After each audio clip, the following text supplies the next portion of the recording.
que aceitou mais uma vez de fazer parte de um ciclo luso-italiano, sempre com as suas interessantes lições. Vou fazer uma breve apresentação do Lourenço Henrique Mateus, que devem já conhecer. É licenciado em História pela Universidade de Lisboa, é investigador integrado do CITSEM, Centro de Investigação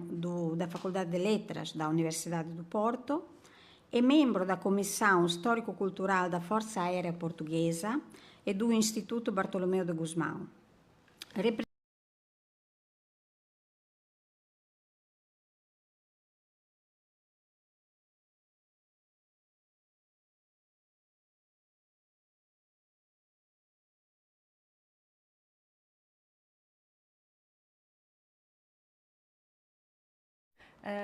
Boa tarde a todos, bem-vindos ao Gabinete de Estudos Oliciponenses. Hoje, como a nossa moderadora está em Itália, pronto, estou eu aqui a representar o Gabinete de Estudos Oliciponenses. É um prazer ter-vos cá, é um prazer sempre ter a Nunciatella com estas conferências. Obrigada. Vou-lhe passar a palavra para ela fazer a apresentação do nosso orador de hoje. Eu aqui vou ficar responsável pelas imagens e passar isso. Nunciatella. Assim? Assim. Muito obrigada, boa tarde a todos. Muito obrigada à diretora do Gabinete de Estudos Oliciponenses e ao colega e amigo Lourenço Henrique Mateus, que aceitou mais uma vez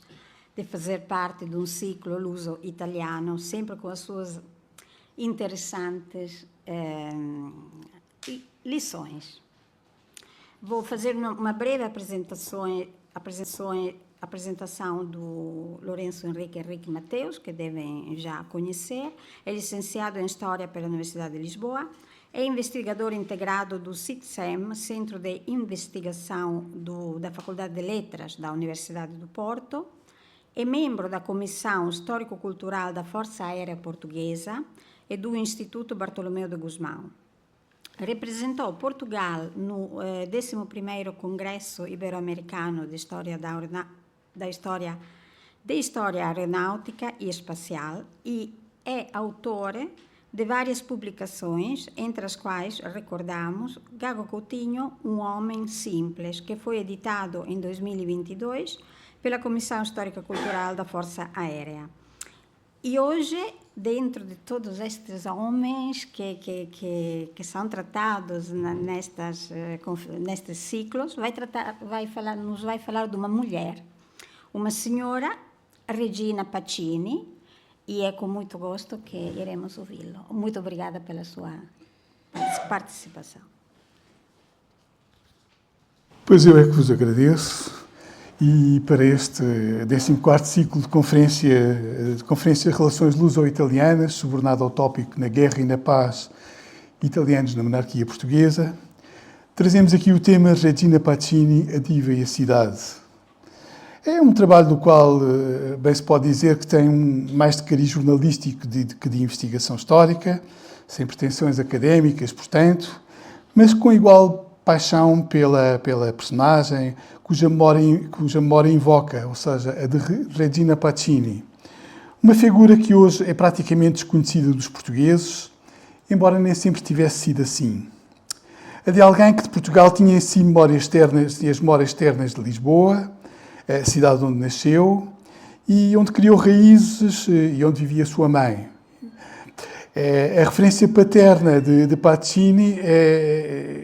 radicava-se na cultura transalpina de seu pai,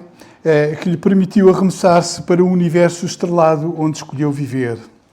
E de Espanha tinha ela os atributos harmoniosos do caráter gentil e da alma andaluza e bem espanhola de sua mãe, que era natural de Cádiz, de quem Regina Pacini diria mais tarde ter herdado a vocação para os gorjeios líricos que a notabilizaram no canto. Ora, nascida em Lisboa durante o reinado de Dom Luís, ou seja, num espaço do tempo histórico português que está intrinsecamente relacionado com a Itália, circunstância à qual não foi alheio o casamento celebrado entre o rei e Dona Maria Pia de Saboia.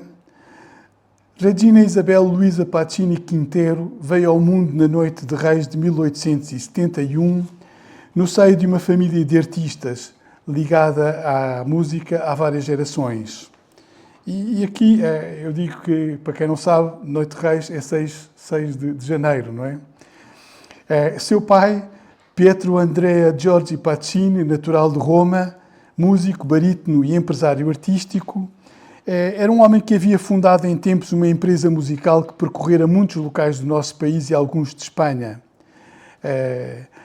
Pietro Andrea, que ocupava então o cargo de diretor cênico do Teatro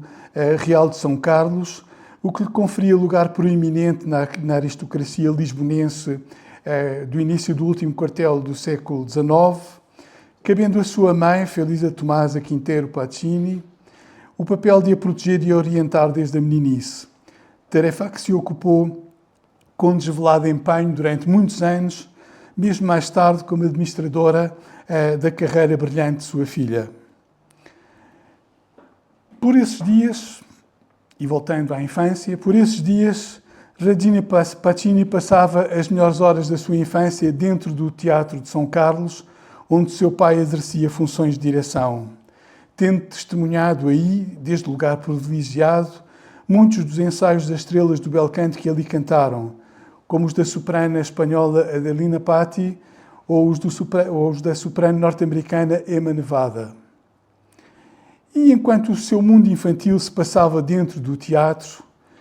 o universo lisiponense dos Pacini decorria em pleno coração dos lugares da cidade que hoje dizemos queirusianos, sítios que então se resumiam ao cosmopolitismo bem apessoado que desandava entre as igrejas do Loreto e da Encarnação, onde o Chiado era a esquina da cidade que apresentava Lisboa às elegâncias do mundo. Desde cedo habituada a conviver com os reflexos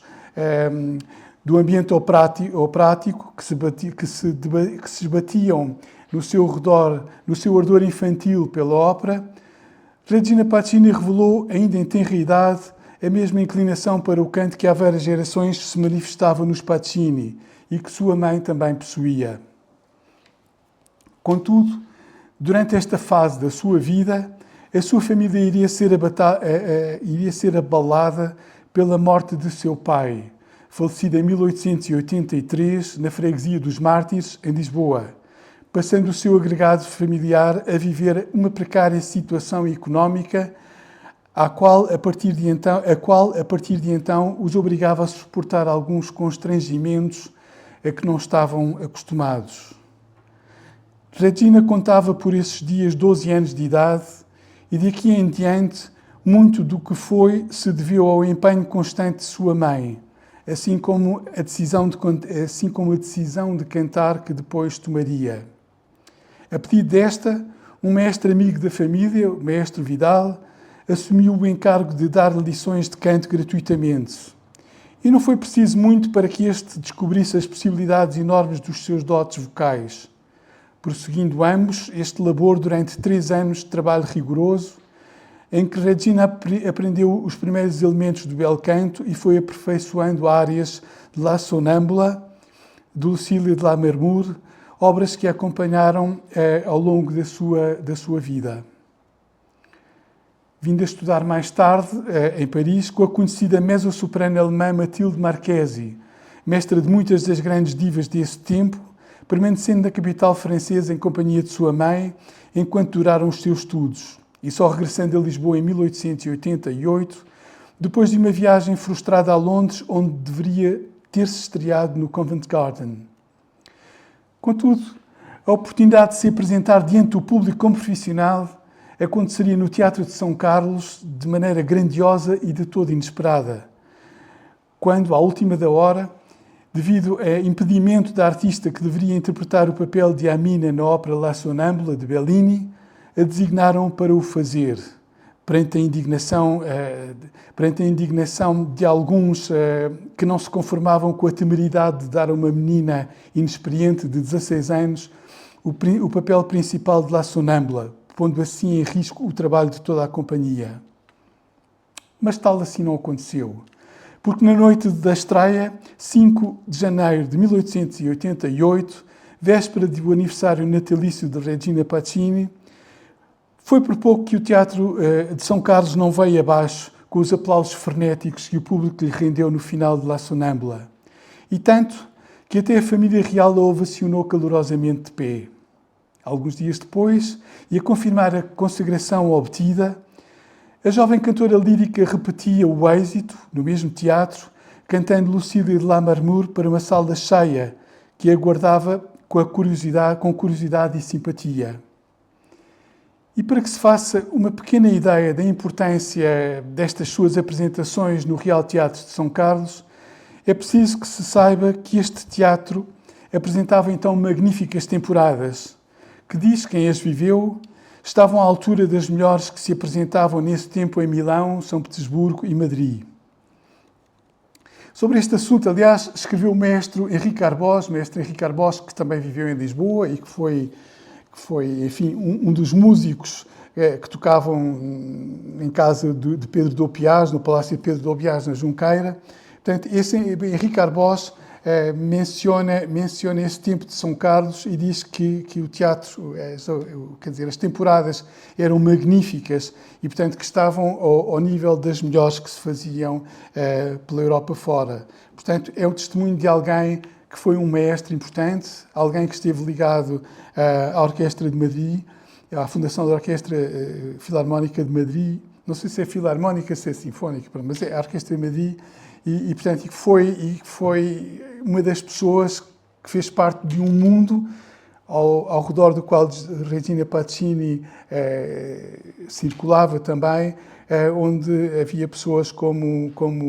Alexandre Rei Colasso e como Viana da Mota e como outros músicos, portanto, que eram nomes que circulavam pela Lisboa desse tempo. E voltando a São Carlos, tão bem cantou Regina Pacini diante do público nessa noite, foi tão grande o seu sucesso, que na temporada seguinte estava contratada para cantar em Milão, Palermo, Londres e Madrid, apresentando-se, ainda nesse mesmo ano, no Teatro Real desta última cidade, integrada no elenco que ali apresentou a ópera La Sonâmbula, interpretando então o mesmo papel com que debutara em Lisboa e com igual êxito. Em 1883, e ao mesmo tempo que prosseguia a sua fulgurante carreira internacional em Lisboa, Regina Pacini era nomeada cantora da Câmara Real, isto numa época em que já tinha cantado nos teatros líricos mais importantes da Europa e visto franquearem-se diante de si as portas dos palácios das principais famílias reais europeias, para onde era frequentemente convidada. Tanto o público como a crítica idolatravam-na, mesmo até o difícil público londrino de Covent Garden, onde alcançou enorme sucesso e apareceu em palco com um jovem cantor lírico italiano chamado Enrico Caruso, que então trilhava já com muito êxito os primeiros passos para o estrelato mundial. De aqui em diante, e até ao virar do século XIX para o XX, o público uruguaio e argentino vai constituir-se para ela num grande desafio. Primeiro, cativou o público de Montevideo, no Teatro Solis, e logo em Buenos Aires, no Teatro Politeama, conheceu igual sucesso. Aí, entre o público que abarrotava o Politeama na noite da estreia, estava o jovem Marcelo Alvear. Marcelo Alvear, que, segundo dizem, era um dos partidos mais pretendidos pelas meninas casadoras da Argentina, que uns descrevem como um apelido ilustre, um chico bien e 1 milhão da capital,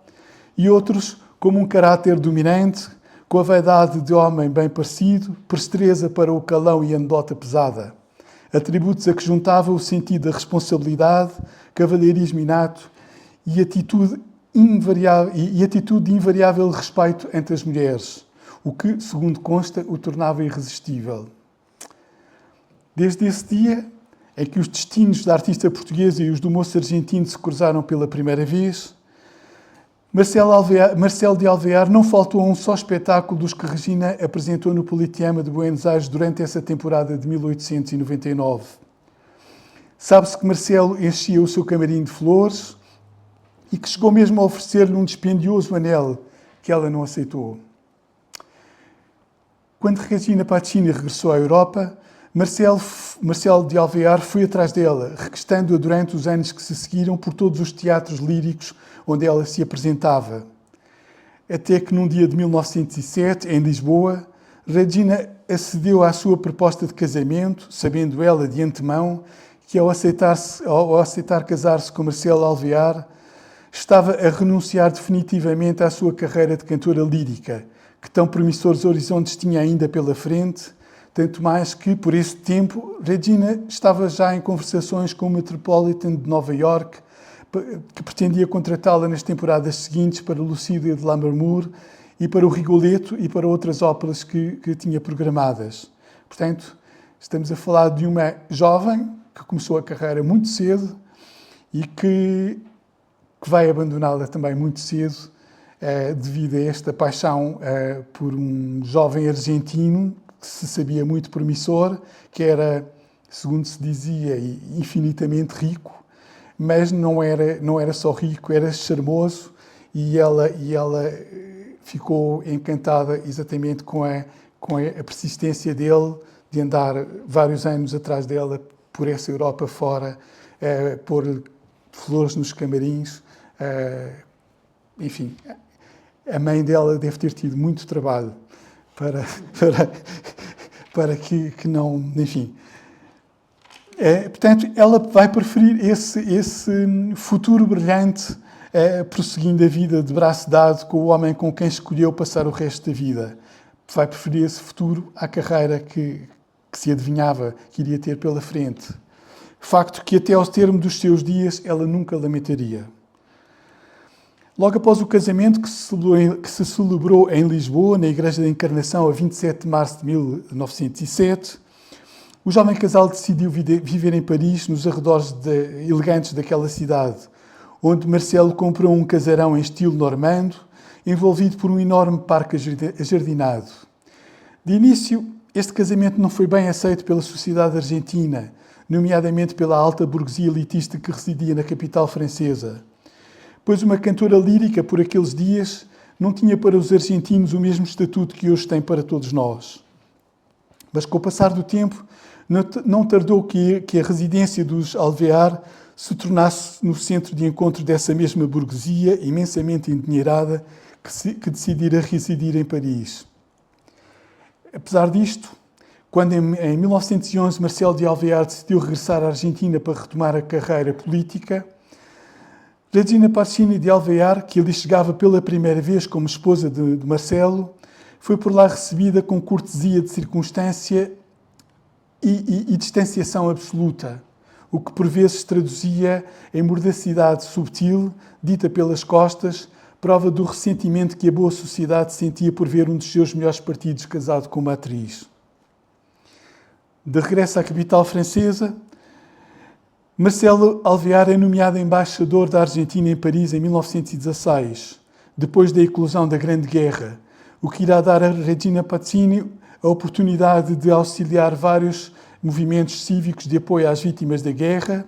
aos militares destacados nas primeiras linhas da frente e a intervir diretamente como enfermeira no socorro prestado aos militares num hospital de guerra, ação que lhe valeu a Legião d'Honneur do Estado francês. A 12 de junho de 1922, Marcelo Alvear foi eleito presidente da Argentina, cargo que desempenharia até 1928, assumindo então Regina Pacini o papel da primeira-dama, ao qual se devotou empenhadamente, sobretudo na promoção cultural e artística do seu novo país, deixando, durante a presidência do seu marido,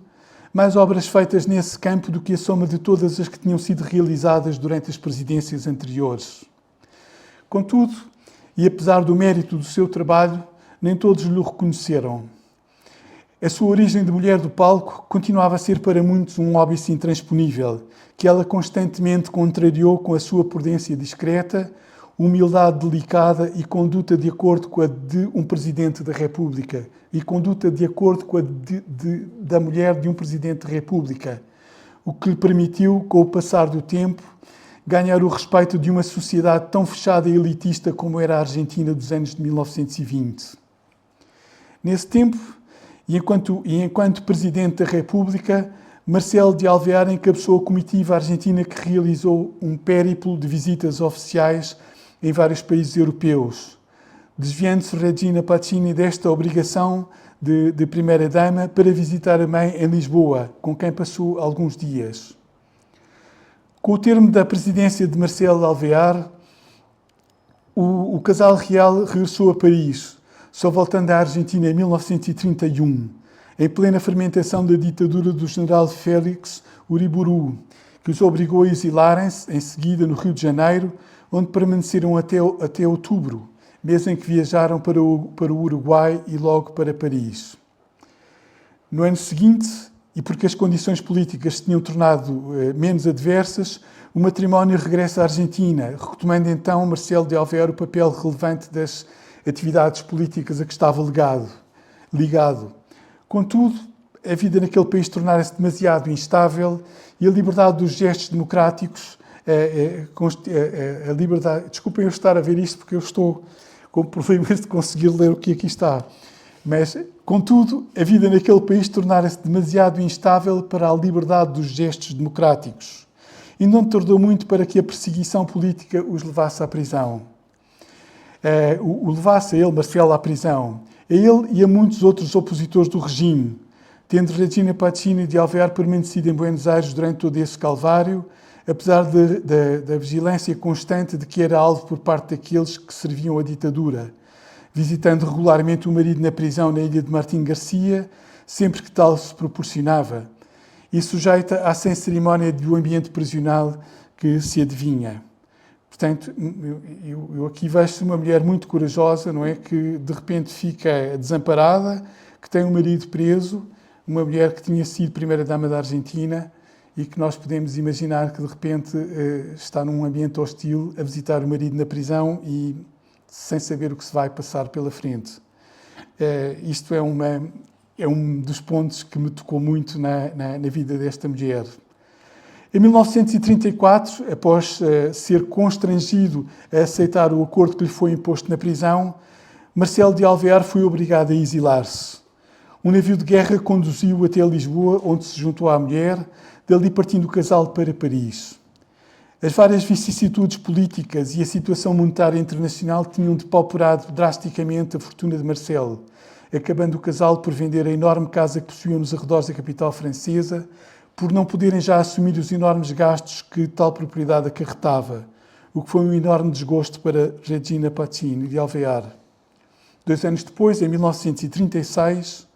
a morte de sua mãe, Felícia Tomasa Quintero Pattini, vai trazê-la a Lisboa pela última vez.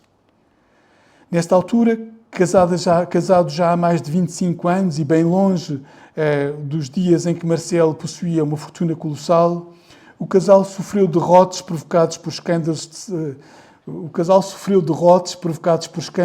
escândalos de saias e perseguições políticas, que muito prejudicaram a carreira de Marcelo de Alvear, sem que, contudo, isso lhes tivesse abalado drasticamente o casamento ou diminuído a vontade de Regina em prosseguir as obras filantrópicas em que se envolvera. Obras que se repartiam por muitos trabalhos, dos quais ainda hoje visível a Casa del Teatro Real de Buenos Aires, instituição fundada em 1938, cujo projeto remonta ao tempo da presidência de Marcelo de Alvear e que tem por base a proteção na velhice de artistas desvalidos.